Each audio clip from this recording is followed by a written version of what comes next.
The sisal was known as the green gold of Yucatan, but unfortunately, as it usually happens with these kind of things, it was gold only for a very few people. It was gold only for the hacienda owners, and for the workers, who were almost everyone Maya, the situation was quite the opposite. They had to work up to 15 hours a day with a very low salary of only 6 pesos per week. That was extremely low, and even more, if they wanted to spend their salary outside the hacienda, they were not allowed to do so. Because in those times, every hacienda was like a tiny little independent country in their own. Every hacienda had its own church, a school, hospital, prison, and the most important of all, its own currency, which could be spent only inside the hacienda in a place called the tienda de raya, or the shop of the company. And because this shop was also a property of the hacendado, he could ask whatever price he wanted, and the salary was already very low. That unfortunately, because this house remained abandoned for 20 years, there are many things here which are not original anymore. For example, all the tiles here are original, but the ones in the wall are not. In the same way, all the furniture and the decoration inside the house is original from the beginning of the 20th century, but not from this house, because when Mr. Luque purchased it, there was nothing here. He had to bring all these things from other haciendas to make the decoration. This thing is original? Yeah, the tiles are original, but the walls are not. 1800? Yeah. Yeah, must be like a palace. Right? Yeah, that's like a palace.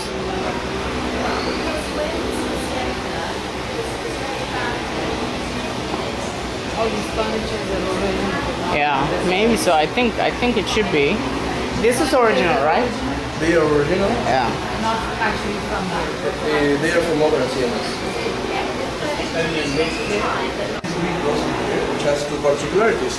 The first one is that, as you can see, it lacks the image of Christ crucified, and that's a custom that comes from the colonial era. You see, when the Spaniards arrived here for the first time, they wanted to Christianize or to evangelize the Maya population, and they thought it would be a bad idea to use the image of Christ crucified, because they thought it could give the Maya the idea that they were promoting human sacrifices. And the other particularity is that the cross is green because for the same reason that they wanted to evangelize, they wanted the cross to resemble a Maya religious symbol, which is very, very similar to the cross. Only, of course, it was not a cross. It was a representation of a ceiba tree. The ceiba tree was a very sacred tree for the Maya. For them it was like the tree of life or the tree of the world. And, well, you see, for them, for the Maya, the world was like a square. And in the middle of this square there was a huge ceiba tree, whose branches were the heavens and the roots were the underworld. So that's why it was the world of life, sorry, the tree of life. And here I want to tell you also that in those times there were around 1,000 haciendas all clustered around Merida, and here's when I want to explain the reason. How was it that the sisal became the base of the economy of Yucatan so suddenly? And it all began with a terrible war in 1847 that we call the Caste War. The Caste War was a rebellion of the Maya population against the white population, the descendants of the Spaniards, and this rebellion was very successful, so much that eventually the Maya managed to conquer all the south of the peninsula, and the hacienda owners had to escape to the north. The problem with this is that here in the north of Yucatan, the soil is red, it's not very fertile, and there is also a lot of limestone, which is very bad for agriculture. So the only plant that can grow here in great quantities without too many cares is the sisal, because it doesn't need any water or fertilizer, and it can grow directly among the rocks. So it was, at the moment, the best option. Also, the reason why the sisal became so successful all around the world was that, you see, before the sisal became the most popular fiber in the world, the one which was the most used was the fiber of hemp. But in those times, the main production of hemp was in Russia, but then in 1853 started the War of Crimea, which destroyed the hemp fields of Russia, paving the way for the sisal in the international level. Also, another very important curiosity about sisal is that here in Mexico, we call it enequén. And the reason why it is known as sisal in the rest of the world is that in those times, during the 19th century, the main port of Yucatan was the port of sisal. So the ships and the boxes where the fiber was packed also said sisal, and when the buyers in Europe and in the United States received the fiber, they thought it was called the same, sisal. Only actually sisal is a component of two Maya words, which were originally sisha. Sisha means water that circulates. What the... Sorry, I am mistaken. Okay. Yeah, exactly. Is Yucatan to the north, Campeche to the west, and Quintana Roo to the east. In fact, the state of Quintana Roo for a long time was an independent territory. It was Maya territory. But there were only very few countries in the world that recognized the That was a country? Quintana Roo as an independent Maya state. In fact, the first one to do so was the British Empire. Oh, the British Empire. Yeah, but obviously it was only because of political reasons. Yeah. It was because they wanted to trade weapons with Maya from the colony of Belize. To fight against the Spaniards? Well, no, actually not. This rebellion of the Maya was after the independence of Mexico. The Spaniards were not here already. They only wanted to trade weapons. Okay. It was a very good business. I can imagine. So, this room here is the only bedroom of the house.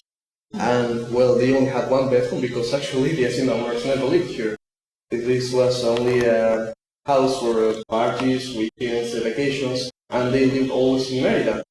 But even so, in those times, it was very common that families were very numerous, so it could appear a little bit inconvenient to have only one bed. But we are going to see that in other rooms, we have these hooks over here, like that one, for hammocks, even in the dining room. Over here, we have the bathroom. We can go in if you want. Well, unfortunately, this bathroom was in a very bad shape, so it had to be completely restored, but always trying to respect the style of the age. Well, with the exception of the toilet.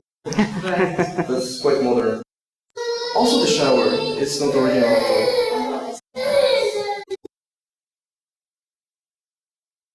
We are going to continue.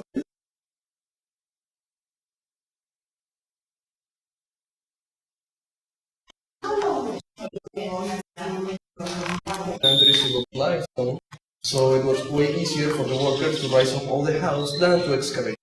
And over here, on this wall, we can see all these pictures, which are actually illustrations of the way the Maya used to use the fiber. For example, they used the fiber to fabricate this type of backpack, which is called mecapal. But the ancient Maya word for this was ta, with double A, ta. And it was used to transport the grains of maize, beans, building materials, or even more fiber. And these things we have over here are hooks for hammocks also, but only for workers. Now, what are those rooms? These rooms, well, in those times they were used as a kind of warehouse to keep fruits, wine, meat. But sometimes they were also used as a kind of prison. Oh, really? As I said before, in those times the rules of the Hacienda were very strict, and the workers could be punished for almost any reason. For example, every day, every worker had to put 2,000 leaves of sisal. If they were not able to do so, they were lashed. If they put more than 2,000, they were also lashed. Oh. Because putting more was bad for the plant, so they had to be exactly 2,000. Also, all these leaves that they could had to be attached in groups of 40 leaves, exactly 40. Because the ropes they used to attach leaves were also used as a kind of contability system. At the end of the day, these ropes were counted and then multiplied by 40 to know how many leaves they had putted all the day. So if they were attached in groups of 39 or 41, they were lashed. If they were not awakened early in the morning, in time for work, they were lashed. And well, for whatever reason you can imagine, they were lashed. So it was a slavery completely. Even though they were not slaves officially because they were paid, but in the reality they were exactly the same. Yeah. Oh, by the way, this over here, this kind of Maya shoe is called tabishana. And here we can see that all these ropes were made with sisal fiber, and this part over here, in those times, was usually made with deer skin.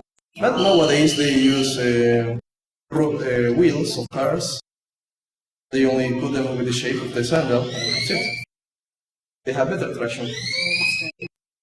Okay, then we are going to continue over here. Now we have finished with the tour of the house, and we are going to see how they use it to work with the fiber.